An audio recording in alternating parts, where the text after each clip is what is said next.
এগিয়ে আসছে Vivo X300 max ফোনের লঞ্চ। 3C সার্টিফিকেশন দেখা হলো, 90 ওয়াটস ফাস্ট চার্জিং সহ এই ফ্ল্যাগশিপ স্মার্টফোন। তো কেমন আছো বন্ধুরা? তো এগিয়ে আসলাম আর একটা নতুন ভিডিও নিয়ে। মার্চ মাসে হোম মার্কেট চীনে ভিভো তাদের একটি বড় বড় লঞ্চ ইভেন্ট আয়োজন করতে পারে। এই লঞ্চ ইভেন্টের মাধ্যমে কোম্পানির বেশ কিছু প্রিমিয়াম ডিভাইস বেশ করা হতে পারে। এই লিস্টে ভিভো X300 ম্যাক্স ফোনটিও রয়েছে।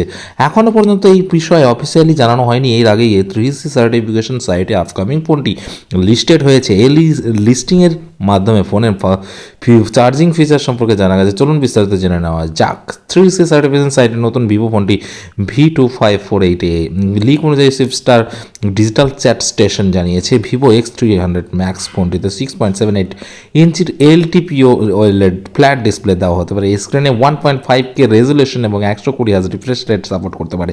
সিকিউরিটির জন্য ফোনটিতে আল্ট্রাসনিক ডিসপ্লে ফিঙ্গারপ্রিন্ট সেন্সর যোগ করা হবে বলে মনে করা হচ্ছে।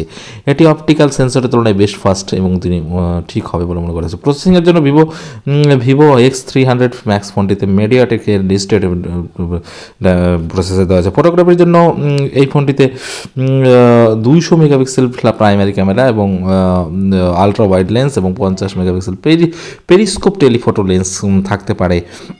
এটি মাইক্রো ফটোগ্রাফি সাপোর্ট করতে পারে। তবে এটি রিপোর্টে জানি এই ক্যামেরা সেট আপটি জেইস এর সঙ্গে পার্টনারশিপে ডেভেলপ করা হতে পারে। পাওয়ার ব্যাকআপের জন্য ভিভো X300 ম্যাক্স ফোনটিতে প্রায় 7000 mAh ক্ষমতা সম্পন্ন বড় ব্যাটারি দেওয়া হতে পারে এবং চার্জ করার জন্য 90 watt fast charging feature support করতে পারে। তো একই সঙ্গে জল ও ধুলো থেকে সুরক্ষিত রাখার জন্য ফোনটিতে IP68 অ্যান্ড IP69 এই রেটিং সহ লঞ্চ করা হতে পারে। তো এই ছিল আজকের ভিডিও। তো বন্ধুরা ভালো থেকো, সুস্থ থেকো। যারা নতুন আছে অবশ্যই চ্যানেলটিকে সাবস্ক্রাইব করে পাশে থাকা বেল আইকনটি দাবাতে ভুলবে না।